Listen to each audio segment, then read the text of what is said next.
Bonjour, je m'appelle Emeric et je suis étudiant en master de droit privé.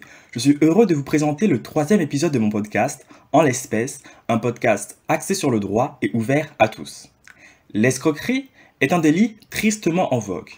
Dans le langage courant, on parle souvent d'arnaque. Et des arnaques de nos jours, il y en a partout.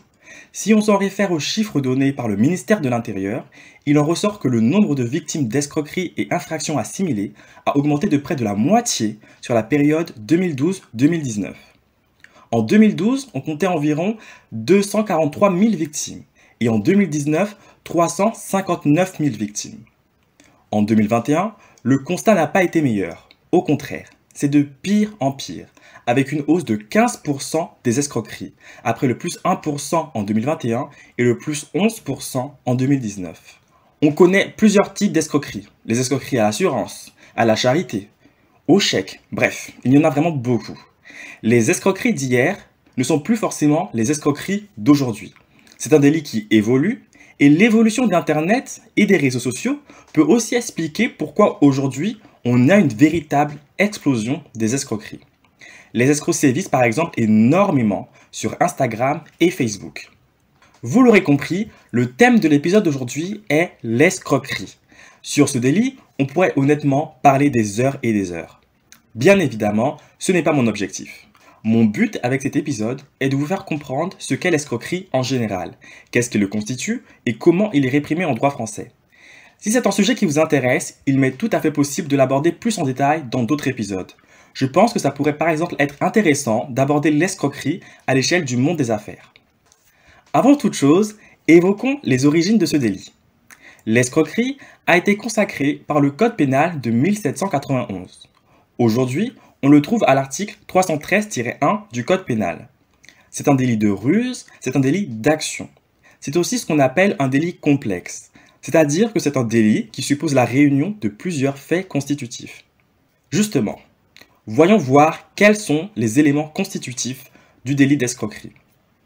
Pour connaître les éléments constitutifs du délit, il faut lire l'alinéa 1 de l'article 313-1 du Code pénal qui dispose « L'escroquerie est le fait, soit par l'usage d'un faux nom ou d'une fausse qualité, soit par l'abus d'une qualité vraie, soit par l'emploi de manœuvres frauduleuses, de tromper une personne physique ou morale et de la déterminer ainsi, à son préjudice ou au préjudice d'un tiers, à remettre des fonds, des valeurs ou un bien quelconque, à fournir un service ou à consentir un acte opérant obligation et des charges. » Ça fait beaucoup d'un coup, alors on va décortiquer tout ça.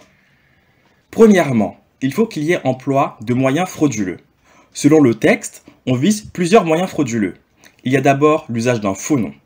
C'est l'usage d'un nom qui n'est pas le sien, même si on a l'autorisation du titulaire du nom. Ce dernier pourrait d'ailleurs être poursuivi pour complicité. Autre moyen frauduleux, il y a l'usage d'une fausse qualité. Alors là, ça se complique, car deux conceptions s'affrontent. Une conception extensive et une autre restrictive. Selon la conception restrictive, la qualité devrait être limitée aux éléments constitutifs de l'état civil. Mais c'est la position extensive qui a été consacrée en droit positif. Selon cette conception, on peut aller au-delà de l'acte d'état civil et prendre en compte d'autres éléments. Ainsi, on pourrait prendre en compte la profession ou la situation maritale, par exemple. Troisième moyen frauduleux, l'abus d'une qualité vraie. Pour qu'il puisse y avoir abus de qualité vraie, il faut implicitement qu'il existe une relation de confiance. C'est pourquoi cela concerne surtout des professions qui inspirent la confiance, comme celle d'avocat ou de médecin, entre autres.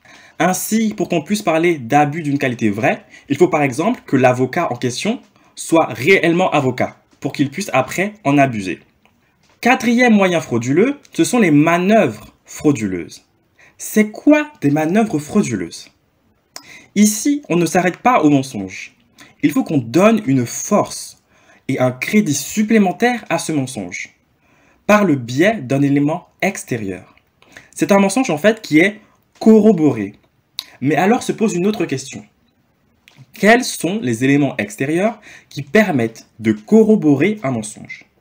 Eh bien, ils sont de trois types. Il y a d'abord la production de documents, l'intervention d'un tiers ou le recours à la mise en scène ou à un stratagème. Commençons par l'intervention d'un tiers. C'est un tiers réel ou fictif, qui, par sa présence ou son action, vient conforter le mensonge. S'il ne sait pas qu'il est là pour conforter le mensonge, alors il est un tiers de bonne foi. Par contre, s'il sait ce qui se trame, c'est alors un tiers de mauvaise foi, et il devient ainsi complice. Pour l'intervention d'un tiers de mauvaise foi, on peut penser à une situation où un escroc veut vendre une maison qui ne lui appartient pas, et donc fait visiter la maison en présence d'un ami à lui, le tiers, qui se fait passer pour un agent immobilier alors que ce n'est pas un agent immobilier.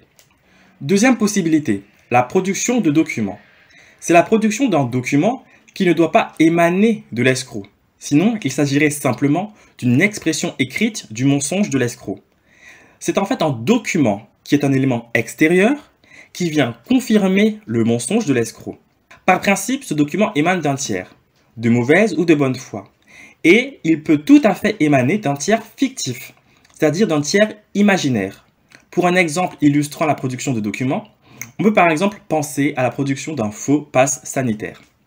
Troisième possibilité pour corroborer un mensonge, c'est le recours à une mise en scène ou à un stratagème. Mise en scène et stratagème, ce n'est pas vraiment la même chose. Avant, on parlait surtout de mise en scène, qui est la création d'un décor, mais progressivement, c'est aussi imposé l'idée du stratagème. Cela renvoie à la succession d'actes dans le cadre d'un projet plus global, d'un plan qui est élaboré pour tromper la victime.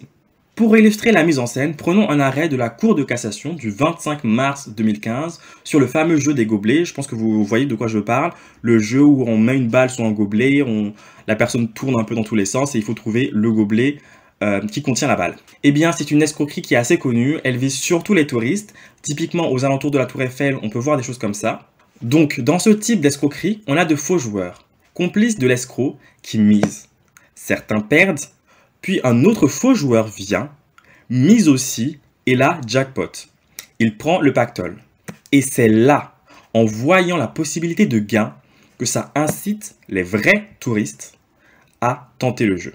Dans l'arrêt du 25 mars 2015, c'était ce genre de fait, et la Cour de cassation dans l'arrêt a énoncé que l'intervention préalable et concertée de tiers dans le cadre d'une mise en scène destinée à tromper sur leur espérance de gain les victimes potentielles, ainsi déterminées à verser leur mise, caractérise les manœuvres frauduleuses constitutives de l'escroquerie.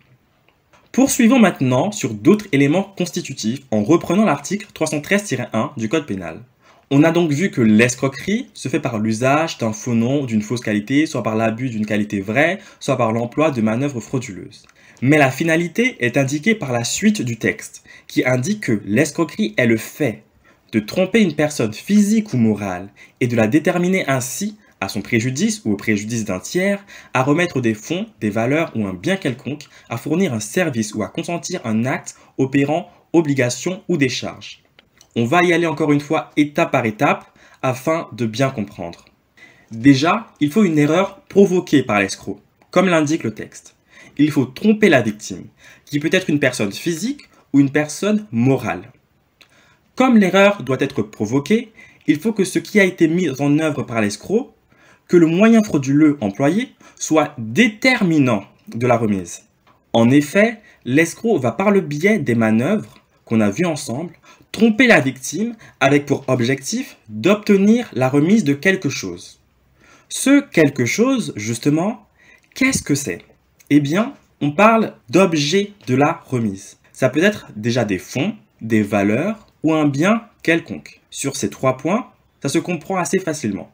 Surtout fonds et valeurs, on pense à l'argent, etc. Pour le bien quelconque, il y avait lieu d'hésiter pour les immeubles. Traditionnellement, ils sont exclus de la catégorie des biens quelconques. Mais sans rentrer dans les détails et rentrer dans les différentes positions doctrinales sur le sujet, depuis un arrêt du 28 septembre 2016, on estime que l'escroquerie peut porter sur un immeuble. Sur l'objet de la remise, le texte nous indique qu'il y a aussi la fourniture de services ou le fait de se faire consentir un acte opérant obligation ou décharge. On est sur la question des biens immatériels, mais à la fois le texte indique déjà bien quelconque. Donc cela seul devrait indiquer que ce peut être un bien quelconque qui soit mobilier ou immobilier, corporel ou incorporel. L'expression acte opérant obligation ou décharge peut paraître un peu brumeux, mais il faut comprendre par là les actes qui créent, transmettent ou éteignent au profit de l'escroc un droit, par exemple une reconnaissance de dette. Ensuite, pour pouvoir parler d'escroquerie, il faut qu'il existe un préjudice. C'est un élément constitutif du délit. On estime aujourd'hui que ce préjudice n'est pas un simple vice du consentement, comme ça a pu être jugé avant, mais on parle d'un préjudice qui est patrimonial, financier. Enfin, il y a un dernier élément constitutif de l'infraction qui est l'intention coupable. L'intention coupable ici, c'est la conscience qu'a l'escroc qu'il va provoquer une remise en employant des moyens frauduleux. C'est l'élément intentionnel de l'infraction. On doit avoir conscience d'utiliser des moyens frauduleux, mais aussi la conscience de provoquer une remise. L'escroquerie est une infraction de ruse. C'est une infraction astucieuse. Ainsi, contrairement à d'autres infractions, il est assez facile de prouver l'élément intentionnel. On va regarder les circonstances de l'espèce et très facilement, on va pouvoir déduire l'intention coupable. Cependant, une difficulté existe pour tout ce qui touche au divin, à la magie. En effet, une question se pose. Est-ce que la personne sait très bien qu'elle n'a pas les 10 pouvoirs pour lesquels elle se fait payer, auquel cas il y a bien intention coupable et donc escroquerie, ou bien est-ce que la personne elle-même croit vraiment disposer de pouvoirs divinatoires? On a enfin terminé avec les éléments constitutifs de l'infraction. Maintenant, passons à la répression. Selon l'article 313-1 du Code pénal, l'escroquerie est punie de 5 ans d'emprisonnement et de 375 000 € d'amende. L'article suivant donne une liste de circonstances aggravantes pour lesquelles la répression est plus lourde. Par exemple, lorsque l'escroquerie est réalisée par une personne dépositaire de l'autorité publique ou chargée d'une mission de service public, dans l'exercice ou à l'occasion de l'exercice de ses fonctions ou de sa mission, les peines sont portées à 7 ans d'emprisonnement et 750 000 € d'amende. Mais ça peut aller encore plus loin. Ainsi, les peines sont portées à 10 ans d'emprisonnement et à 1 million d'euros d'amende lorsque l'escroquerie est commise en bande organisée.